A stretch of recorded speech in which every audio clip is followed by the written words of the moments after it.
Good evening, and welcome to the Song of Urania, a podcast about the history of astronomy from antiquity to the present, with new episodes every full moon. My name is Joe Antonini. Well, we have spent the last 6 episodes peering into various aspects of the astronomy of ancient and imperial China. By and large, this astronomical tradition was indigenous to China, though, as I mentioned when we were talking about the Xiu, or lunar mansions, there was certainly some cultural contact between India and China, particularly in the latter part of the first millennium AD.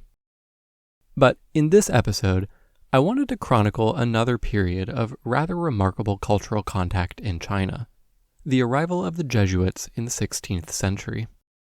The ability of the Jesuit missionaries to leverage their knowledge of European astronomy to gain permanent access to the highest echelons of power in Chinese society is rather unparalleled. And thanks to the copious documents that both Chinese scholars and Jesuit missionaries produced, we have a tremendous view into what all sides were thinking during this period. Now, in some ways, this episode is coming a bit out of order from the main narrative. The reason that the Jesuits had so much success in China was that quite a lot had happened in astronomy between the last time we checked in on Europe during the late Roman Empire and this period, the 16th century, when the scientific revolution was well underway. I'll mention some of the specific developments that occurred as they are relevant, but we'll have to save a deep dive on these topics for future episodes. That being said, the developments of the scientific revolution that are the most famous, and which you probably already know something about, like Copernicus's heliocentric theory and Kepler's laws, really weren't very relevant at all to the Jesuits in China, at least directly, and they hardly mentioned them to their Chinese counterparts. The more relevant developments in European science were more obscure things like the Alphonsine tables and later the Rudolphine tables, but I am getting ahead of myself. Even on the Chinese side, quite a lot had taken place since the last episode, where we talked about the early Song Dynasty in the 11th century. Now, in the first episode in Chinese astronomy, I quoted the famous opening line of The Romance of the Three Kingdoms. This work was written in this intervening period and begins, quote, "The empire long divided must unite, long united must divide." After we've now spent a few episodes looking at the sweep of Chinese history across millennia, you can see how apt the line is. There were periods of strong, centralized government, followed by periods of fragmentation. The early Song Dynasty, where we spent the last episode, was a period of increasing centralization, but over the centuries it too could not avoid the internal and external forces of decay to which earlier dynasties had also succumbed. Now, in many earlier dynasties, like the earlier Han Dynasty, the internal forces of decay had been the predominant factor in the fall of the dynasty. The Song Dynasty, however, whatever its internal dysfunctions, felt much stronger external pressures than many of its earlier dynasties, particularly in the north. I had mentioned in the last episode how Emperor Shenzong had made conquest of the north the primary goal of his reign. This wasn't simply naked imperial ambition, though I'm sure there was a fair bit of that. It was also a foreign security policy. I talked a little bit about the geography of China in the first episode on Chinese astronomy, and how China is fairly well protected to the south and west by a combination of mountains, deserts, and jungles. But the country is quite vulnerable to the north. The plains of the major river valleys connect in the north to the vast Eurasian steppe. Now, throughout the Song Dynasty, the major threat from this direction came from Manchuria, the region in the northeast of modern-day China, along with parts of the far east of modern-day Russia. In the period we were discussing in the last episode, this area was controlled by the Liao Dynasty, but in 1125 it was toppled by a client kingdom and became the Jin Dynasty. Either way, the region remained a threat to the Song Dynasty. And in fact, the Jurchens, as the subjects of the Jin Dynasty were known, were able to invade far south enough to take control of the capital city of Kaifeng, and the imperial court was forced to retreat to the south of the country and establish a new capital at Hangzhou. Well, after these events, it's perhaps no surprise that the Song rulers began to adopt a policy that the enemy of my enemy is my friend, and they began to build an alliance with another rising kingdom that had started to harass the Jin Dynasty, the Mongols. The only precedent of the explosive growth of the Mongol Empire in the 13th century is really the rise of the Macedonian Empire under Philip II and Alexander the Great that we talked about back in episode 18. But even that was outdone by the Mongols. In their attacks on the Jin Dynasty, they were able to recruit large numbers of disaffected Han who still lived in the area, as well as being able to marshal resources provided by the Song Emperor.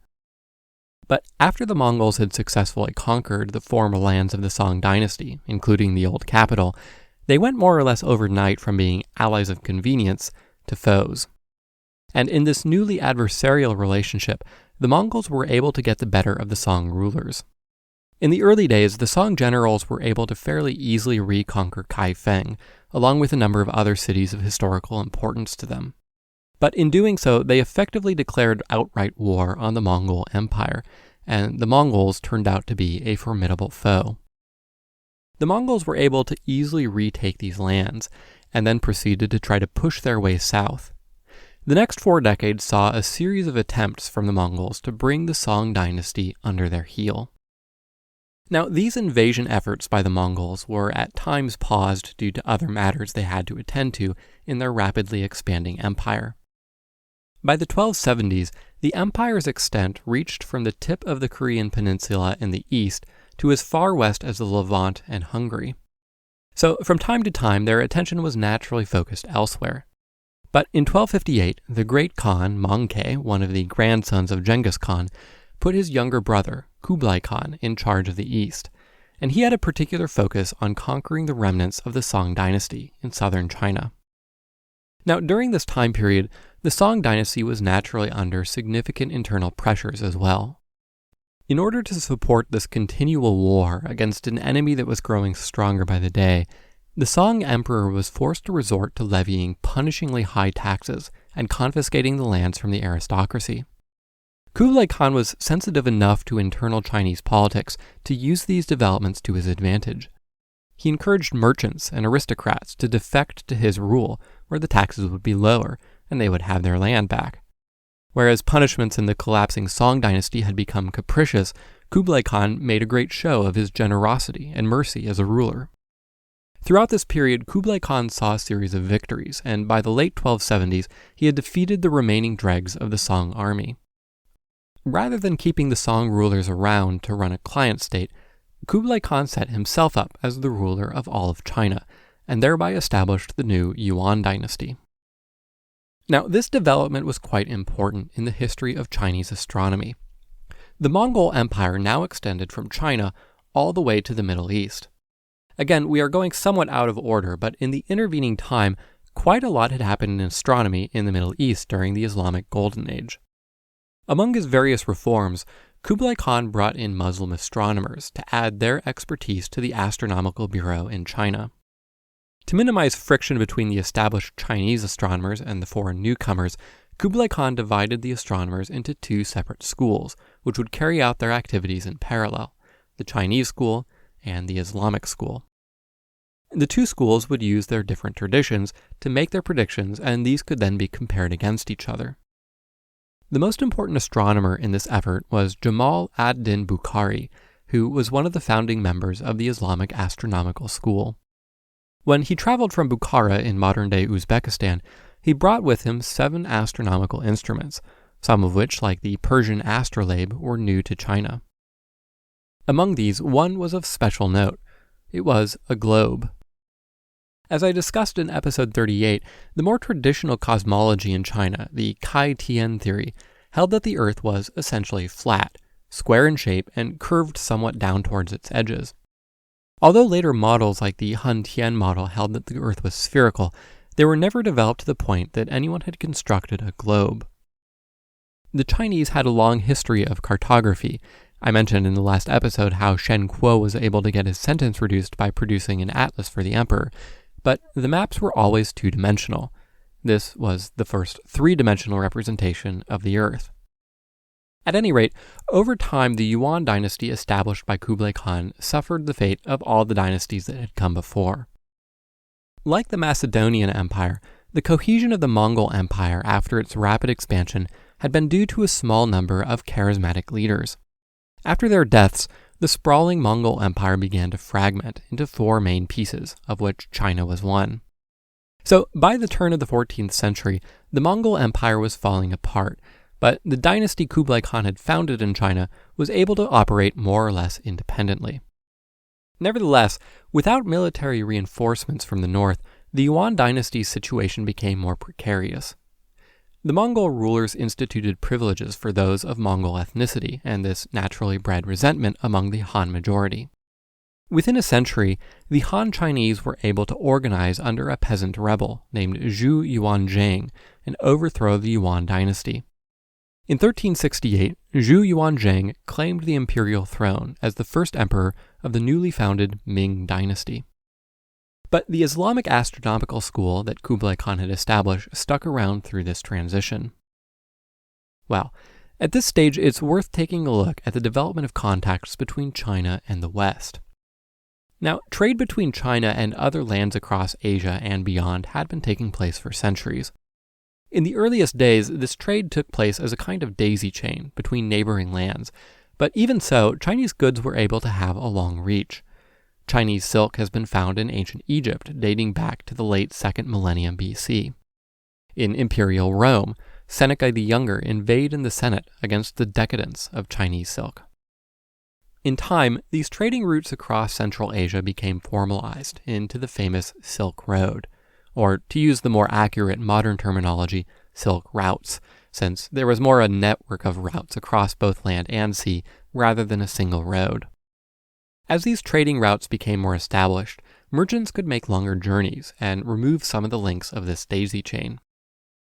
Now, one source from the 4th century AD claims that Christian missionaries had reached a land called Serica, which was the Latin term for northern China. Incidentally, this name is etymologically related to the English word silk. But the first good evidence of the arrival of Christian missionaries to China was in the 6th century AD. A pair of monks who had been preaching the gospel in India made their way to China and learned of the silkworms that produced the famed Chinese silk. In fact, the Chinese emperor had long maintained a tight monopoly on silk production. Anyone caught leaving the country with live silkworms or silkworm eggs was subject to death. Now, I've been saying Chinese silk, but for the Romans out in the far west, they just knew it as silk. Because of the daisy chain of trade, they had no idea where it came from and generally assumed that their silk came from India. The monks conveyed this critical information that silk was produced in China to the Byzantine emperor, Justinian. Justinian responded favorably and promised great rewards if the monks could bring him several silkworms. By some surreptitious means, which have not survived to history, these two monks were able to smuggle silkworms out of China all the way back to the Byzantine Empire, where an independent silk industry thrived for some 6 centuries. Well, this initial expedition of Christian missionaries into China had more benefits in the temporal realm than in the spiritual realm.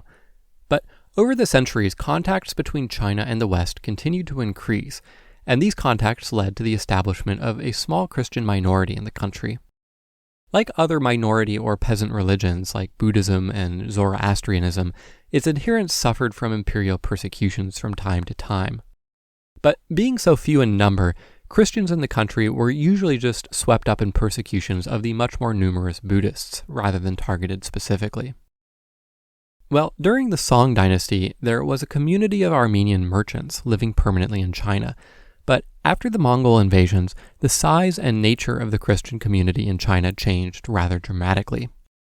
Because the Mongol Empire extended so far to the west, there were many more contacts with Christendom, and Christianity was not uncommon among the Mongol people, even up to the highest echelons of power. And what's more, unlike in China, the Mongol leaders were relatively tolerant of Christianity. Now, at this stage, it's worth noting that the Christianity that was present within the Mongol Empire and was imported into China during Kublai Khan's invasions was rather distinct from the Christianity we are more familiar with in the West. You may be familiar with the Great Schism of 1054, in which the Eastern Orthodox Church and Catholic churches formally fell out of communion with one another. Well, the fact that this was a great schism implies that there had been many smaller previous schisms in Christianity's past. A few centuries after the death of Christ, there had been a series of major ecumenical councils, where bishops who claimed the Christian faith gathered from lands far and wide to hammer out some particular detail of Christian doctrine. Usually by the end of these councils, the vast majority of bishops would fall into line with whatever the council had decided. But it was inevitable that there would always be some holdouts who simply could not accept the council's decision, and these holdouts would split off into a separate church. Well, without getting too deep into the arcana of Christological theology, one of the earliest such splits was in 431 AD, after the Council of Ephesus, where one of the central questions had been about the relationship between the divine and human natures of Christ. Nestorius, the Patriarch of Constantinople, one of the most important positions in the Church, argued that Christ held two separate natures in his person, divine and human. The more immediate question that had prompted this discussion was whether it was apt to call Mary the Theotokos, or bearer of God. Nestorius argued that it was not, because while Mary was the mother of Jesus' human nature, she was not the mother of his divine nature. Instead, it was more appropriate to call her the Christotokos, or bearer of Christ. Well, the Council of Ephesus ultimately rejected Nestorius' arguments, and instead settled upon the idea of the hypostatic union, that Christ was both of human nature and divine nature, but that these two natures were perfectly united in his person. Now, you could perhaps be forgiven if the distinction between the hypostatic union and the so-called prosoponic union that Nestorius proposed eludes you. This is a subject where, even after years of study of theology, it is all too easy to accidentally fall into material heresy. But for our purposes, the main result of this was that after the Council of Ephesus, the followers of Nestorius broke off from the main branch of the Christian Church and formed what has been called the Church of the East. The Church of the East, as the name implies, was largely found in the eastern reaches of Christendom, particularly in Persia and, by the rise of the Mongols, Central Asia. So when the Mongols conquered China under the leadership of Kublai Khan, they brought with them a substantial minority of Nestorian Christians. Despite this schism, the Mongol rulers were receptive to contacts with Christians from the far west. Early on, permission to travel through the Mongol Empire was granted to Latin clerics, under the condition that they promised not to proselytize. But by the end of the 13th century, the Franciscans, led by John of Monte Corvino, had established a mission in China with the permission of the Yuan Dynasty emperors, or at least without their opposition. These missions were relatively small in scale, and more often than not, the Franciscans were simply converting Nestorian Christians to Roman Catholicism, rather than finding new converts to Christianity. Well, after Zhu Yuanzhang expelled the Yuan Dynasty and established the new Ming Dynasty, the relative tolerance of foreign influences disappeared almost immediately. The small Christian communities in China probably went underground for a time, but a few centuries later there's no evidence that any of them had survived. So, for 2 centuries, from the early 14th century until the early 16th century, China once again became relatively closed off. Trade with the outside world continued to some degree, of course, but it was much reduced, and it could not be conducted privately. Any foreign trades had to be conducted by the government itself. And as a rule, Europeans were not permitted into China during this time. So this brings us to the early 16th century, when the so-called Age of Discovery in Europe was well underway. European explorers, particularly under the Portuguese and Spanish flags, had begun to make sea voyages across vast distances and came into contact with new lands and peoples across the globe. In the 15th century, the Portuguese and Spanish began making ever longer voyages in the Atlantic Ocean, culminating towards the end of the century with Columbus's discovery of the Americas in the west and Bartholomew Dias reaching the Cape of Good Hope in the south of Africa. Now, to stave off conflict, in 1494, the Portuguese and Spanish agreed to the Treaty of Tordesillas, in which all new lands discovered to the west of a line of longitude passing through the Atlantic Ocean went to Spain, and all new lands to the east went to Portugal. So in the next 20 years, the Portuguese focused their efforts on exploring the Indian Ocean, and soon they had passed through the Malacca Strait and began sailing up north in the Pacific Ocean. By 1513, Portuguese explorers had reached China. Their early efforts to trade were not very successful. The Portuguese were fairly aggressive, both in claiming lands and in trading with local merchants without making any attempt to get the permission of the central government. The Chinese had previously established an island called Tuen Mun for all foreigners to trade at. A Portuguese trader named Simão de Andrade built a fort on the island and expelled all the other foreigners on it, who were mostly Thai. When a Chinese official landed on the island to investigate what was going on, Simão de Andrade struck him. It also didn't help that Simão abducted a number of Chinese children and sold them as slaves in India. Eventually, after one too many outrages, a band of local Chinese men killed him. Well, Simão de Andrade was something of a scoundrel, but this was not really out of the ordinary in the initial contacts between the Portuguese and the new lands they were coming upon. While the captain of the overall expedition might have been someone with at least a veneer of respectability, the sailors and their hangers-on largely consisted of the dregs of Portuguese society. Oftentimes they would go looking for the warm bodies they needed to run their ships in jails, and give the criminals there the choice between continuing to sit in jail or sailing across the world. Well, this initial Portuguese expedition was being led by Simão's brother, Fernão Pires de Andrade, who behaved somewhat more respectably. But Fernão was not able to get good results either. Early on, he had some luck when the emperor happened to be touring in the city of Nanjing, which is situated on an inland port quite close to the sea. Fernão managed to get a brief audience with the emperor, with the promise that he would be granted a more substantial audience where they could negotiate trading arrangements when the emperor was back in the capital. According to the Portuguese sources at least, part of this process involved traveling to the Forbidden City twice a month and prostrating themselves outside the walls in the hopes that the emperor would grant them their audience. Well, unhappily for both the emperor and the Portuguese, the emperor died less than a year later, before this audience was granted. Due to the emperor's death, Chinese authorities ordered all trading to cease on the island of Tuen Mun. By this point, more Portuguese trading vessels were arriving by the day, and after traveling halfway around the world, they had no intention of just going back home simply because the emperor had died. When the Portuguese refused to leave, the Chinese navy attacked, and in a series of battles over the course of a better part of a year, the Chinese mostly were able to drive the Portuguese out. So that more or less paused further European contacts with China for another 30 years or so. By the late 1540s, though, there was a thaw in Sino-Portuguese relations. The Portuguese had helped the Chinese drive out pirates in the area to their mutual benefit, and with the rocky start far in the past, more sober negotiations began to establish a trading agreement. By 1557, the emperor gave official permission for the Portuguese to establish a trading post on the island of Macau. Well, with the Portuguese having established a permanent trading location off the coast of China, it became possible for larger-scale missionary efforts to begin. The primary motivation for all of these voyages was of a more temporal nature. Portugal and Spain wanted to discover new goods, like spices, or new sources of old goods, like gold, as well as expand the territory claimed by their sovereign. But the Catholic Church was happy enough to piggyback on these efforts and attain some more spiritual goals in the salvation of souls and the conversion of new lands to the Christian faith.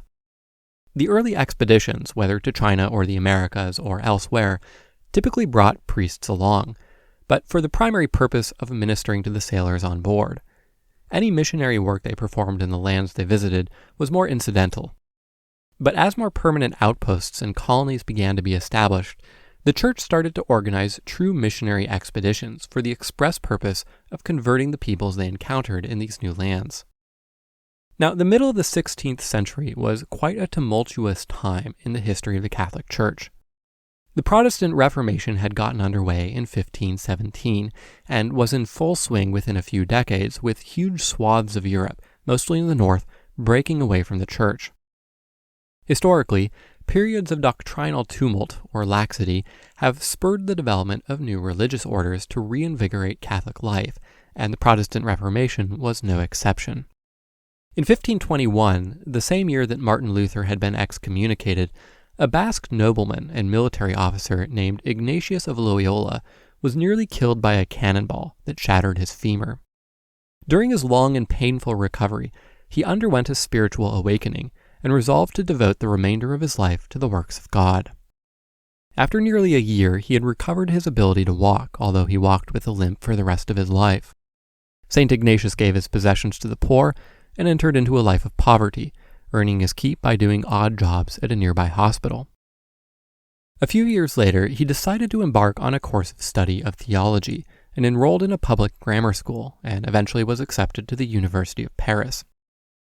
By the 1530s, St. Ignatius had moved to Paris to study theology, and there he had gathered around him a group of 6 companions who called themselves the Companions of Jesus. In 1534, they all took a solemn vow of poverty, chastity, and obedience to the Pope, and this vow became the foundation of the Jesuit order. By 1540, they had gotten permission from the Pope to found a new religious order, and the Society of Jesus, or Jesuits for short, was officially founded. Now, a few words about the character of the Jesuit order. Each religious order in the Catholic Church has a unique character, much of which is due to the goals that the founder of the order was trying to attain. So, the Dominicans, established by St. Dominic, had a particular focus on studying theology and preaching it to the faithful. This came in response to a particular heresy that was popular in southwestern France in the early 13th century, the Albigensian heresy.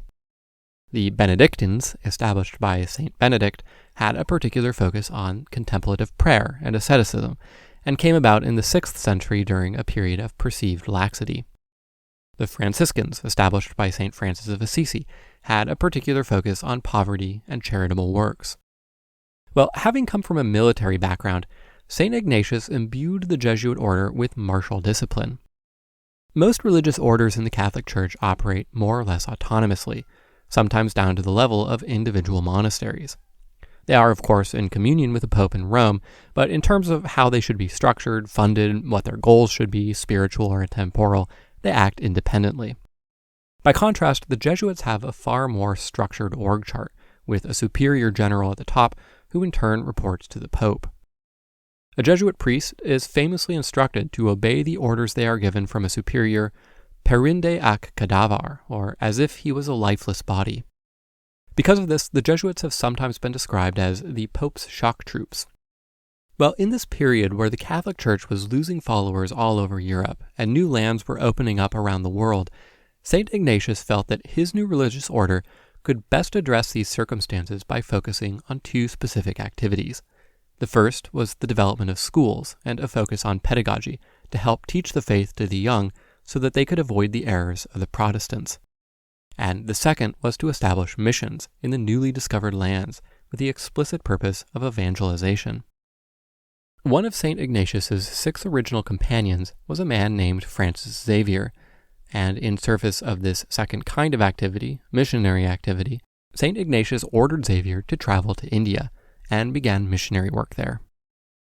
So, in 1541, just a year after the Jesuits were founded, Francis Xavier found himself, at the age of 35, on a boat headed for India with just 2 other Jesuit priests. Francis Xavier ended up having a surprising amount of success in India. While he was firmly rejected by the upper caste Brahmins, he discovered that the lower castes were much more open to this foreign faith. Given the long tradition of asceticism in India, his own vow of poverty and simple dress was also impressive to them. After about 3 years in the south of India, he decided to extend his mission to the lands further to the east, first Japan, and then China. He found Japan to be a more difficult land to convert. In a foreshadowing of later Jesuit missionary efforts in China, he found that the Japanese were not at all impressed by asceticism or poverty. As he traveled to different parts of Japan, he found that he had much more success if he presented himself with as much pomp and circumstance as he could muster. So he and the other missionaries, and as many other people as he could wrangle, would all dress in their finest liturgical clothes, and would show off the many fine gifts he had been given during his travels by rulers of faraway lands. Well, even so, after a few years, Francis Xavier had had less success at converting people to Christianity in Japan than he had had in India, though he was optimistic that there was a lot of potential in the Japanese nation. Nevertheless, he decided to go back to India for a time, but soon in his travels he was blown off course by a storm and ended up on an island off the coast of China. Seeing as he was already there, he decided he might as well try his hand at converting the residents of this land as well. But the year was 1552, and as I talked about earlier, at this time, although relations between China and Portugal were thawing, the permanent colony in Macau still hadn't been established. It took about half a year for him to get permission to visit the mainland, but in the intervening time, he died of a fever. So, although Francis Xavier had worked wonders in India, the initial Jesuit mission to China was not a great success. After Francis Xavier's death, the Jesuits paid no further attention to China. That same year, however, marked the birth of a future, somewhat more successful missionary to China, Matteo Ricci.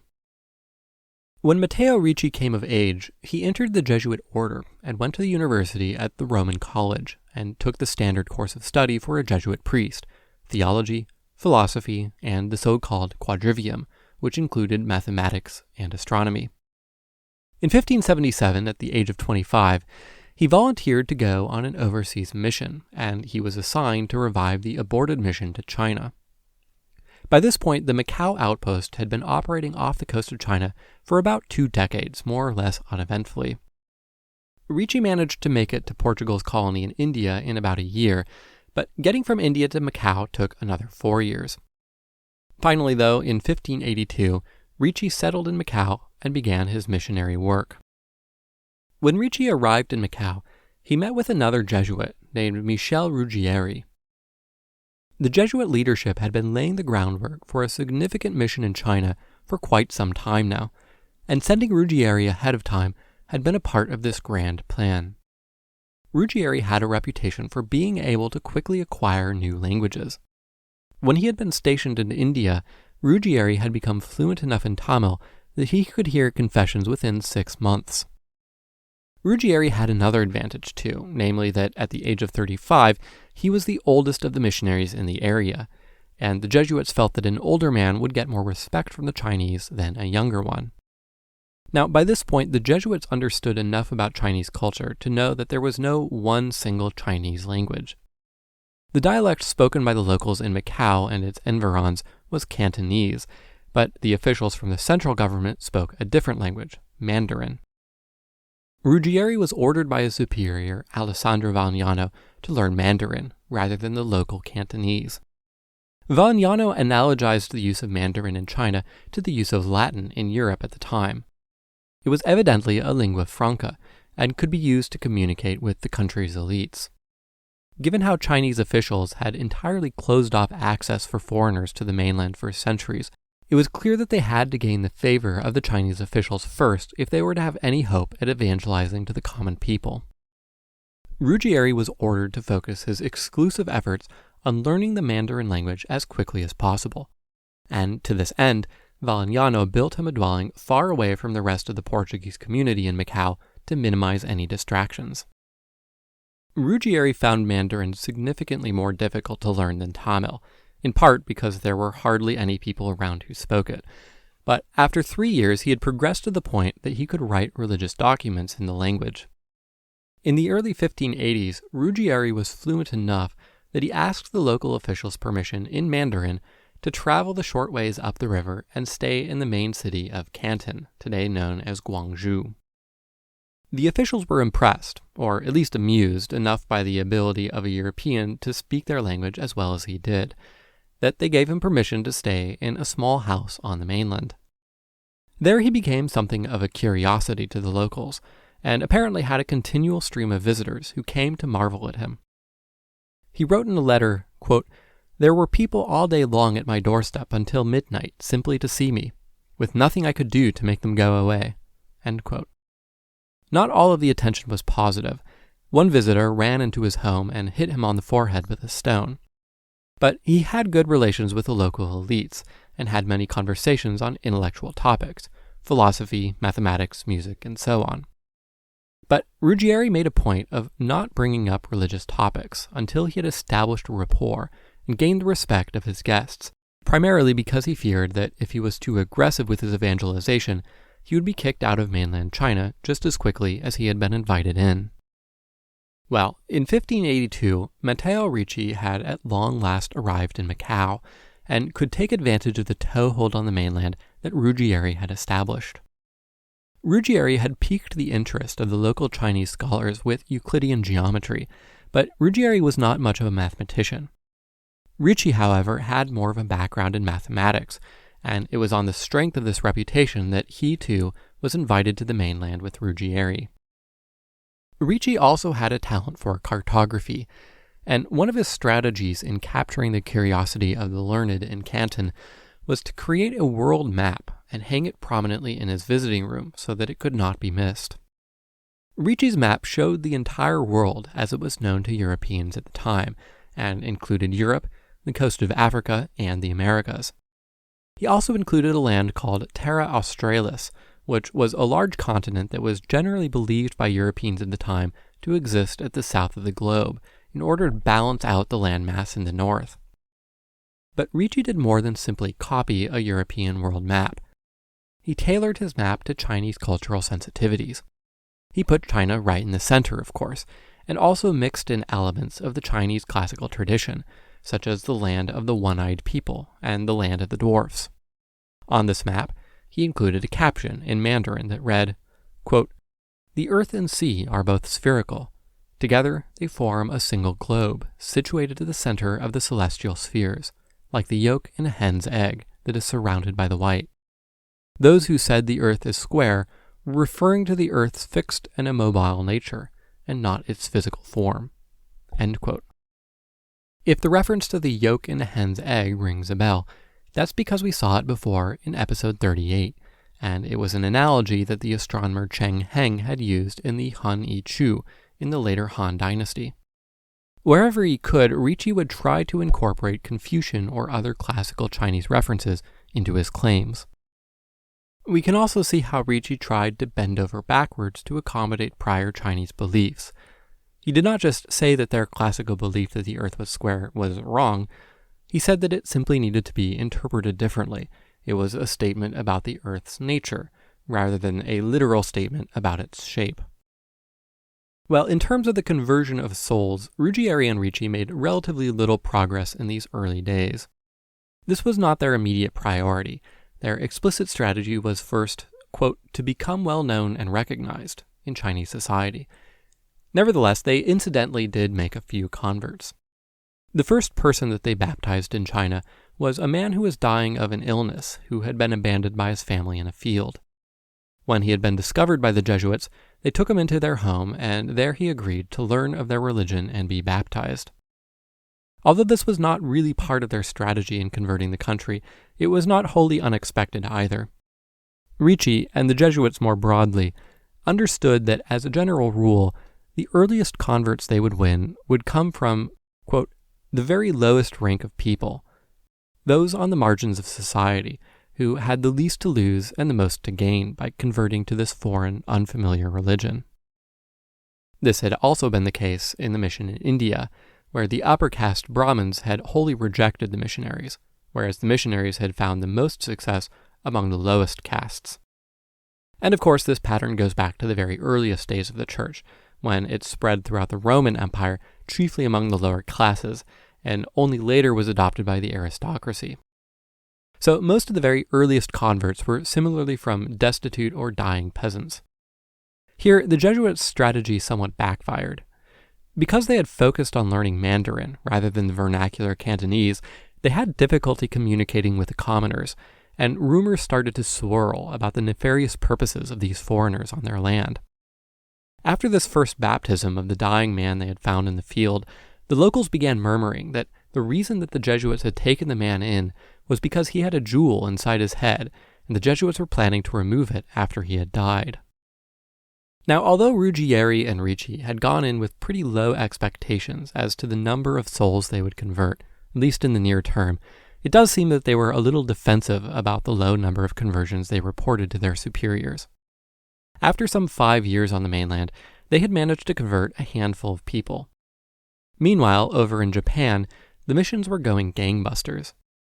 By this point in time, more than 100,000 of the Japanese had converted to Christianity, and within a couple of decades, these numbers would more than double.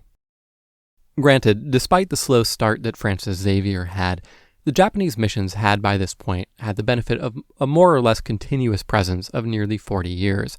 But the numbers in China were rather embarrassing by comparison, and it's not much of a surprise that when the Jesuit leadership had extra missionaries to send out to Asia, they invariably sent them to Japan, not China. But Ricci argued to his superiors that this was simply because they were still in the process of gaining the trust of the country's elite, and once they had this, they could move about the country more freely and evangelize far more successfully. And on this front, they were making progress. One of their few converts was unusual in that he was a young, literate man who was preparing to take the imperial examination. But Ruggieri and Ricci had two big challenges in Canton. The first was that it was a long-standing policy of Chinese administration to frequently rotate officials from the central government to different provinces. This would prevent the officials from developing too strong an affiliation with the locals, so that their primary loyalty would always be to the emperor. In fact, this strategy continues to be pursued in the modern day by the Chinese Communist Party. This meant that even if they did develop a good rapport with an official, that official might suddenly be recalled back to the capital or assigned to some other province, and their replacement might not be so receptive. The second was that in Canton, right next to the trading hub of Macau, they were closely associated with the Portuguese traders. So anytime the Portuguese merchants went and did some damn fool thing, it reflected poorly on them. Their solution to these two challenges was to try to move north, with the goal of setting up shop in the capital. There, they could distance themselves from the reputations of the Portuguese merchants, and the officials would be there on a more permanent basis. Now, around this time, before they could head north, Ruggieri went back to Rome in an effort to persuade the Pope to send more missionaries to China. For more than a decade, the entire missionary effort in China had been a shoestring affair. Ruggieri and Ricci were really the only real permanent Jesuits involved with this mission. They managed to get help from a number of Catholics from Macau, by and large half-Chinese, half-Portuguese children who had been brought up in the faith. But several of the priests that had been sent to them had died on the long voyage, and two who had made it died only a few years after arriving, when they had barely begun to learn the language. So Ricci ended up traveling north alone, or at least without any other Jesuits. During this journey, Ricci took a bold step. He changed his outfit. Now, fairly early on in the Chinese mission, Ruggieri and Ricci had adapted their outfits to local conditions. Being in the south of the country, where Buddhism was more prevalent, they had adapted the garments of a Buddhist monk. This kind of thing was by no means unprecedented in the Jesuit missions. Francis Xavier had also adapted his dress when he was in India to be similar to that of a Hindu guru, and then he changed it up when he arrived in Japan, when he found that the Indian dress did not resonate there.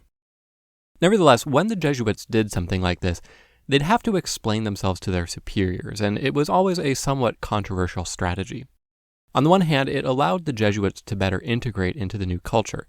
Locals could take one look at them and know that they were holy men. On the other hand, if they imitated the local religious attire too closely, it would not be so obvious that they were confessing an entirely new religion. At any rate, as Ricci moved northward, Buddhism had far less influence, especially among the intellectual elites. In fact, if anything, the elites there were actively hostile to Buddhism.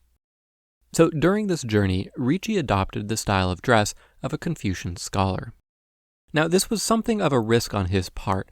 Strictly speaking, one had to have passed the imperial examination in order to have the right to dress as a Confucian scholar. But Ricci hoped that the various alterations he had made, along with his own exoticism, would be a sufficient defense against anyone who objected to the clothing he was wearing.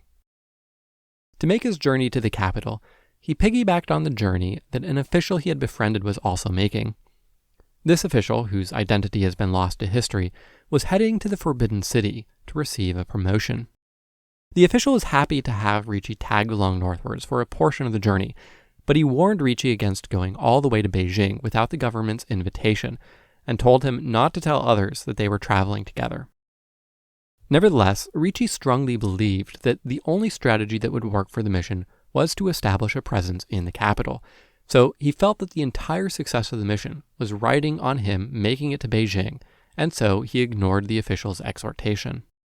When the official had reached the gates of Beijing, Ricci said his goodbyes, waited for the man to disappear into the city, and then immediately went in himself and told anyone who would listen that he had traveled there with that particular official. Well, within a day of having arrived in Beijing, he was kicked out, and so Ricci did the next best thing, which was to travel to the city of Nanjing, quite a ways south. This particular city happened to be where the emperor had sent much of his family to live. Since they were potential claimants to the throne, and therefore political rivals, the emperor thought it was safest for them to be far from the capital. So Nanjing ended up having very deep connections to the imperial family. Supposedly, at this time, around a quarter of the city's residents were related to the emperor in one way or another. Sadly for Ricci, however, the members of the imperial family, no matter how distant, did not seem to be receptive to his message. From there, he moved on to the city of Nanjing. Nanjing was the former capital of the Ming Dynasty, and as such, it retained deep connections to the imperial bureaucracy. Here, at last, in 1597, 15 years after arriving in China, Ricci's efforts finally started paying off. He had written a few tracts which had gotten some attention among the literate. One was a compilation of wisdom from various Western wise men like Cicero and Seneca. Around this time, too, his superior sent him a package of various European artifacts that he could use to impress visitors: oil paintings, globes, prisms, books, and so on. Like the initial settlement in Canton, he had a steady stream of curious visitors that he could have long conversations with about poetry and philosophy and mathematics, and, by the end of the conversation, a little bit of religion, too. And he started to see some converts as well. Now, generally, these converts were not scholar officials. Convincing a scholar official to convert to Christianity was a huge undertaking. While many of them may have been receptive to the ideas of Christianity, at least intellectually, the lifestyle changes that Christianity demanded of them were formidable. At the time, it was very common for officials to have concubines. This was both a way to ensure that he would have an heir, and it was also a status symbol. The more concubines he could support, the more highly perceived he would be. But Ricci, along with later Jesuit missionaries, were insistent that if they wanted to convert, the concubines had to go. And not too many wanted to sacrifice their concubines, or more to the point, their social status for this new religion. So the converts that Ricci did manage to convince tended to be either older retired officials who had no real use for their concubines at this point in their life and who were now finding themselves thinking more frequently of their own mortality, and the wives of the officials, who probably never cared much for the system of concubinage anyway. Well, after 2 years in Nanjing, Ricci felt that he had built enough of a reputation for himself among the literate class that he could attempt a journey to the capital once again. So, in 1600, he left Nanjing once more and traveled to Beijing. Well, I hate to leave you on a cliffhanger, but there's no way I will be able to finish telling the story of the Jesuits in China in a single episode. When I originally planned to tell this story, I thought it could make a nice coda to the last episode on Chinese astronomy, but as I started researching it, I realized that the story was intricate enough that it would merit an entire standalone episode. But now that I've gotten around to actually writing it, it looks like it will have to stretch to a second episode. This episode only touched on astronomy somewhat tangentially, but I promise you that more astronomy is coming. Ricci and the other Jesuits will discover in Beijing that their knowledge of Western astronomy is key to securing a permanent presence for the Jesuit mission in China. But that will all be a story for next month. I hope you'll join me then. Until the next full moon, good night and clear skies.